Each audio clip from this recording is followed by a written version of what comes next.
The beginning of the world often comes, which is chapter 2. It was March 18th, 1791, when Trackham B's double-axle wagon either did or did not pin him against the bottom of the Broad River. The young W twins were the first to see the curious flotsam rising to the surface, wandering snakes of white string, a crushed velvet glove with outstretched fingers, barren spools, schmutzy pince-nez, rasp and boysenberries, feces, frill-work, the shards of a shattered atomizer, the bleeding writing script of a resolution. I will. Hannah wailed. Hannah waded into the cold water, pulling up above her knees the yarn ties at the ends of her breeches, sweeping the rising life debris to her sides as she waded further. "What are you doing over there?" the disgraced usurer Uncle D called, kicking up shoreline mud as he hobbled towards the girls. He extended one hand to Hannah and held the other, as always, over the incriminating abacus bead he was forced by the Cheadle proclamation to wear on a string around his neck. "Stay back from the water. You will get hurt." The good G-felt fishmonger, Bitzel R., watched the commotion from his paddle-boat, which was fastened with twine to one of his traps. "What's going on over there?" he shouted to the shore. "Is that you, Yonkel? Is there some sort of trouble?" "It's the well-regarded rabbi's twins," Yonkel called back. "They're playing in the water, and I'm afraid someone will get hurt." "It's turning up the most unusual things," Hannah laughed, splashing at the mass that grew like a garden around her. She picked up the hands of a baby doll and those of a grandfather clock. Umbrella ribs, a skeleton key. The articles rose on the crowns of bubbles that burst when they reached the surface. The slightly younger and less cautious twin raked her fingers through the water and each time came up with something new: a yellow pinwheel, a muddy hand mirror, the petals of some sunken forget-me-not, silt and cracked black pepper, a packet of seeds.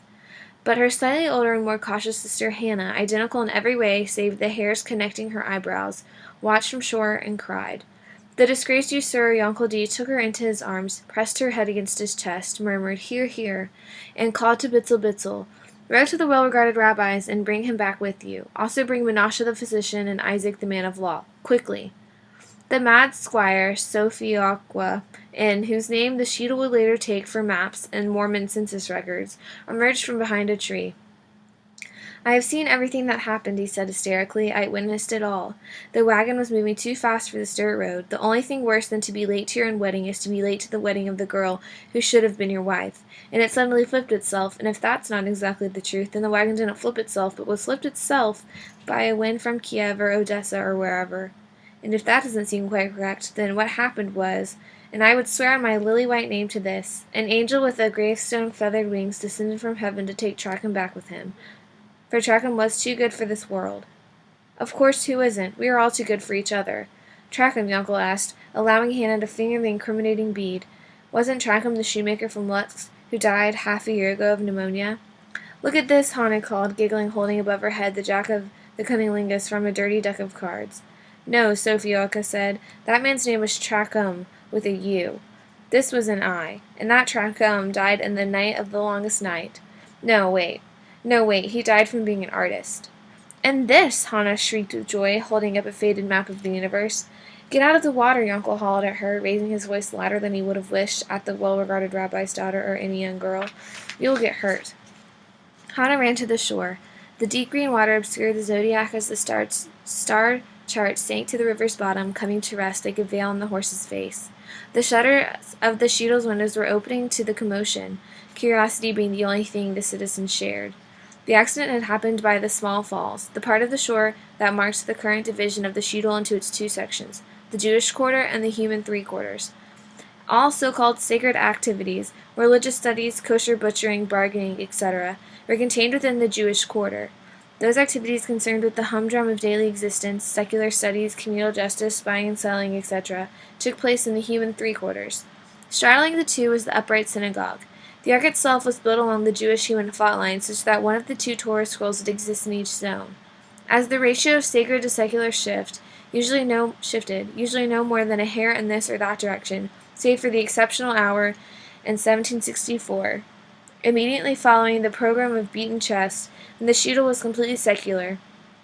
So did the fault line, drawn in chalk from Rodsywell Forest to the river, and so was the synagogue lifted and moved. It was in 1783 that the wheels were attached, making the Sheetles' ever-changing negotiation of Jewishness and humanness less of a schlep.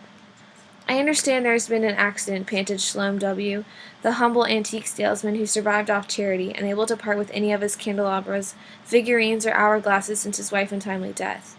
How did you know? Yonkel asked. Bitzel Bitzel yelled to me from his boat on his way to the well-regarded rabbis. I knocked on as many doors as I could on my way here.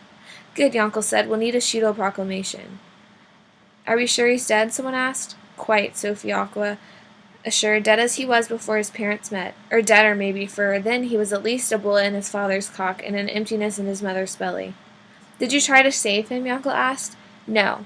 Cover their eyes, Shalom told Yonkel, gesturing at the girls. He quickly undressed himself, revealing a belly larger than most and a back matted with ringlets of thick black hair, and dove into the water. Feathers washed over him on the wings of water swells. Unstrung pearls and ungummed teeth, blood clots, merlot, and splintered chandelier crystal. The rising wreckage became increasingly dense until he couldn't see his hands in front of him. Where? Where? Did you find him? The man of law Isaac M. asked when Shalom finally surfaced. Is it clear how long he'd been down there? Was he alone or with a wife? Asked grieving Shonda T., widow of the deceased philosopher Pinchas T., who, in his only notable paper, To the Dust from Man You Came and to Man You Shall Return, argued it would be possible in theory for life and art to be reversed. A powerful wind swept through the Sheetle, making it whistle. Those studying obscure texts in dimly lit rooms looked up. Lovers making amends and promises, amendments and excuses, fell silent. The lonely candle-dipper, Mordecai C., submerged his hands in a vat of warm blue wax.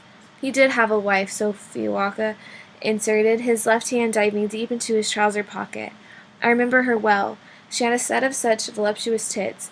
God, she had great tits. Who could forget those? They were, oh God, they were great. I'd trade all of the words I've since learned to be young again. Oh, yes, yes. Getting a good suck on those titties. Yes, I would. Yes, I would. How do you know these things? Someone asked. I went to Rovno once as a child on an errand for my father. It was to this Treckham's house. His surname escapes my tongue, but I remember quite well that he was a Trackham with an eye, and that he had a young wife with a great set of tits, a small apartment with many knick-knacks, and a scar from his eye to his mouth, or his mouth to his eye, or one or the other. You were able to see his face as he wagoned by? The well-regarded rabbi asked in a holler, as his girls ran to hide under the opposite ends of his prayer shawl. The scar? And then, I saw him again when I was a young man applying myself in lieu of. Trackham was making a delivery of peaches, if I remember, or perhaps plums, to a house of schoolgirls across the street. Or was he a postman? Yes, it was love letters. Of course he couldn't be alive any more, said Menashe the physician, opening his medical bag. He removed the several pages of death certificates, which were picked up by another breeze and sent into the trees.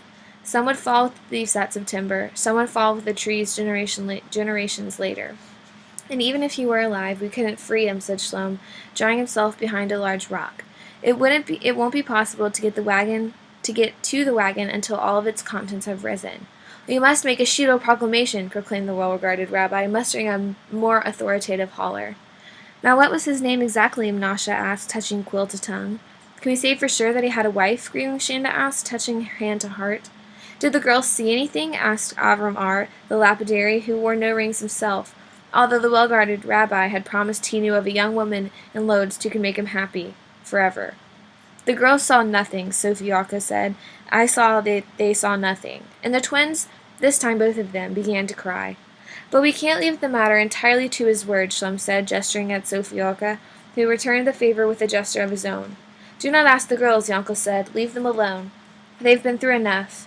By now, almost all of the Sheetle's 300-odd citizens had gathered to debate that about which they knew nothing. The less a citizen knew, the more adamantly he or she argued. There was nothing new in this. A month before there had been the question of whether it might send a better message to the children to plug, finally the bagels whole. 2 months before there had been a cruel and comic debate over the question of typesetting, and before that the question of Polish identity, which moved many to tears and many to laughter, and all to more questions. And still to come would be other questions to debate, and others after that, questions from the beginning of time, whenever that was, to whenever would be the end, from ashes to ashes? Perhaps, the well-regarded rabbi said, raising his hands even higher, his voice even louder. We do not have to settle the matter at all. What if we never fill out a death certificate? What if we give the body a proper burial, burn anything that washes ashore, and allow life to go on in the face of death? But we need a proclamation for it away, the candy maker said. Not if the shooter proclaims otherwise, corrected Isaac. Perhaps we should try to contact his wife, said grieving Shonda. Perhaps we should begin to gather the remains, said Eleazar, the dentist.